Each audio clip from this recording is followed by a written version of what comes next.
मित्रों नमस्कार, अनिल वत्स स्वागत है आपका। आज चर्चा का विषय रहेगा कर्क राशि यदि तुला राशि वालों के साथ दोस्ती करेंगे तो कितनी अंडरस्टैंडिंग होने वाली है, किन किन बातों पर तुला आपको स्थिरता प्रदान करता है, आपके विचारों को आंदोलित करता है, आपको जीने की कला सिखाता है और आपको मजबूत भी बनाता है और मजबूर भी करता है कुछ खास पॉइंट ऑफ व्यू से। और यदि आप उनसे प्रेम करते हैं तो प्रेम के संबंधों में कहां तक बातें जाएंगी, क्योंकि आपका चंद्रमा और उसका शुक्र दोनों ही स्ट्रैंड प्लैनेट हैं, लेकिन कर्क जहां इमोशनल है, भावुक है, वही जो तुला है वो बौद्धिक स्तर पे बहुत विचार करने वाला है। तो हृदय की भावनाएं और मस्तिष्क की संभावनाएं, मस्तिष्क के विचारों का जो प्रवाह है, इन दोनों का मिलन होने जा रहा है। तो प्रेम के संबंधों में इन बातों का ध्यान रखना है। और यदि विवाह के दृष्टिकोण से सोचेंगे तो स्वभावता विवाह में सबसे पहले तो पर्सनल रिलेशन बहुत मजबूत होने चाहिए। कर्क जहां तुम्हारे पास प्रेम है, भावनाएं हैं, जीने की इच्छाएं हैं, ऐश्वर्य रूप जीना तुम चाहते हो, वहीं तुला उसमें सजावट पेश करता है। तुला के पास जीने का परफेक्ट अंदाज है। उसे पता है ज्वेलरी कैसी बननी चाहिए, उसे पता है कपड़े जब आप पहने तो कलर कॉम्बिनेशन कैसे होने चाहिए, और वो थोड़ा फास्ट भी है। आइए इन बातों के ऊपर चर्चा करते हैं। सबसे पहले मित्रता के पॉइंट ऑफ व्यू से, दोस्ती के पॉइंट ऑफ व्यू से एक बात समझ लो, कर्क के जन्म पत्री के चतुर्थ भाव को रिप्रेजेंट करता है तुला। तो स्वभावता उसके पास रहना कैसे चाहिए, घर कैसा होना चाहिए, उसकी दिशा क्या होनी चाहिए, दीवारों के कलर कॉम्बिनेशन कैसे होने चाहिए, उसके पास बहुत अच्छा ज्ञान है। वास्तु के दृष्टिकोण से भी वो बहुत प्रोफेशनल हो सकता है। एस्ट्रोलॉजी के पॉइंट ऑफ व्यू से, स्पिरिचुअल नॉलेज के दृष्टिकोण से उसके पास यथार्थ ज्ञान है। और कर्क, तुम्हें इसका फायदा मिलेगा।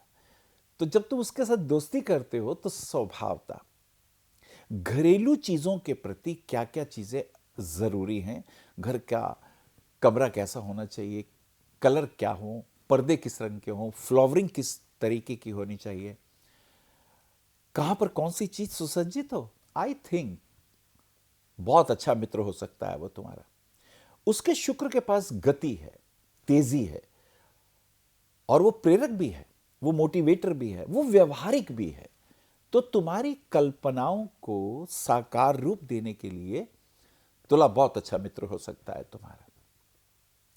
एक और बात, यदि ये मित्रता में कुछ और आगे बढ़े तो स्वभाव था, क्योंकि उसके पास शुक्र की एक्टिविटी है, उसके पास ललित कलाएं है, म्यूजिक है, डांसिंग है, उसके पास फिल्म उद्योग भी है, मीडिया का तजर्बा भी वो रख सकता है। और अगर हम ये कहें, वकालत की बातें करें, ज्ञान विज्ञान की बातें करें, मोटिवेशन की बातें करें, बहुत अच्छा कॉम्बिनेशन मित्र के रूप में आपका हो सकता है। यहां अगर प्रेम के संबंधों में थोड़ा सा विचार करें, आपको अगर प्रेम हो गया है तो तुला पे क्या खास बात है? सुंदर है, मोटिवेटर है, और प्रेम के संबंधों में वो जानता है व्यवहार कुशलता क्या होती है, एक दूसरे को अप्रिशिएट करना, एक दूसरे के पॉजिटिव गुणों को ध्यान में रखना।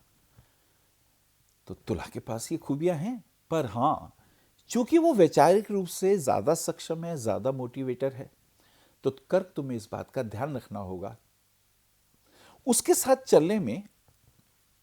तो तुम्हें उसके अनुरूप जब ढलना हो तब तुम्हें समस्या आती है, क्योंकि तुम्हारा चंद्रमा भी रानी है और चंद्रमा के पास इमोशन है। और फिर एक और भी बात है कि चंद्रमा और शुक्र के बीच में क्या खास बात है, दोनों ही स्त्रियां हैं। तो स्त्री और पुरुष का आकर्षण होता है जब प्रेम के संबंधों में आप जुड़ते हो। अगर लड़का तुला है तो तुम्हें वो आकर्षित करता है, तुम्हारा मासूम सा चेहरा और तुम्हारा निर्दोषपन और तुम्हारा इमोशनल भावनात्मक स्वरूप तुला को अट्रैक्ट करता है।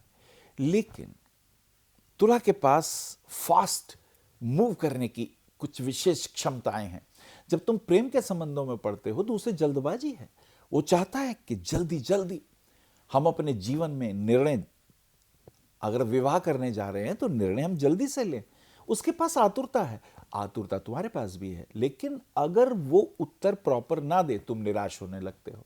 तो प्रेम के संबंधों में करके तुम्हें ये ध्यान रखना पड़ेगा, क्योंकि वो आपकी जन्मपत्री के 4th हाउस को रिप्रेजेंट करता है। वो जिम्मेदारियों की बात करता है, वो प्रॉपर्टी की बात करता है, वो नींव की बात करता है, वो घर की स्थिरता की बातें करता है। वो आपको बताता है कि घर के अंदर अगर हम प्रेम कर रहे हैं और कल अगर हमें विवाह करना है तो क्या क्या रिस्पॉन्सिबिलिटी हमारे ऊपर आने वाली है। तो इस दृष्टिकोण से तुम्हारे उसके संबंधों के बीच में 2 डिफरेंस तो हैं, लेकिन अच्छी बात यह है कि वो तुम्हारे लिए पॉजिटिव है।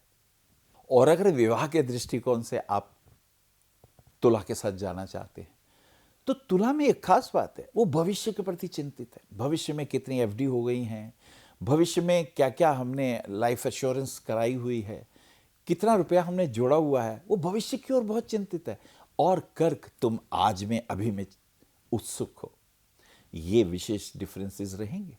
अगर तुम उसके साथ विवाह के दृष्टिकोण से जा रहे हो तो स्वभावतः भविष्य निधि के पॉइंट ऑफ व्यू से प्रॉपर्टी खरीदनी है, दुकान लेनी है, बिजनेस खोलना है, बच्चों के लिए कुछ विचार करना है, उसके पास बहुत सी कल्पनाएं भी हैं और विचार के साथ साथ उसे कैसे पूरा करें उसके पास खूबियां भी हैं।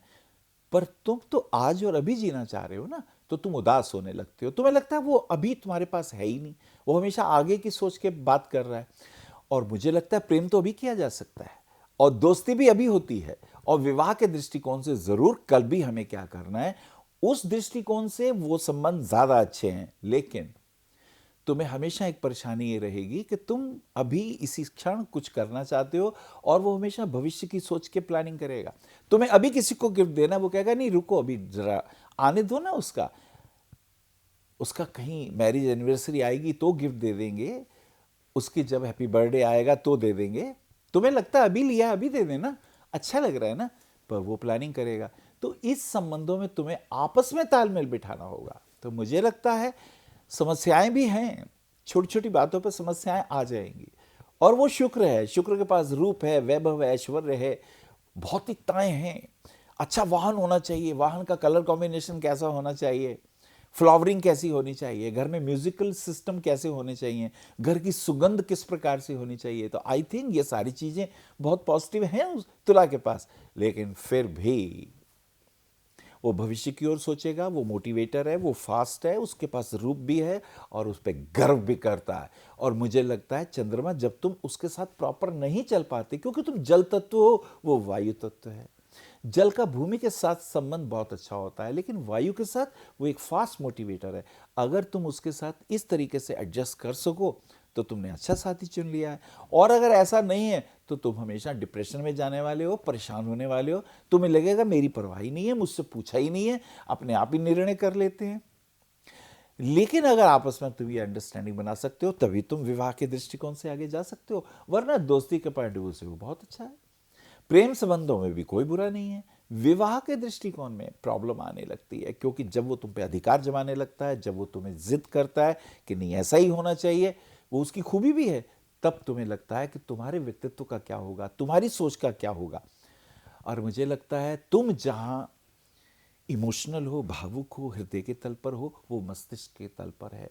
हृदय और मस्तिष्क का द्वंद तो जग जाहिर है। इस दृष्टिकोण से तुम्हें यह संबंध आगे बढ़ाने चाहिए। नमस्कार।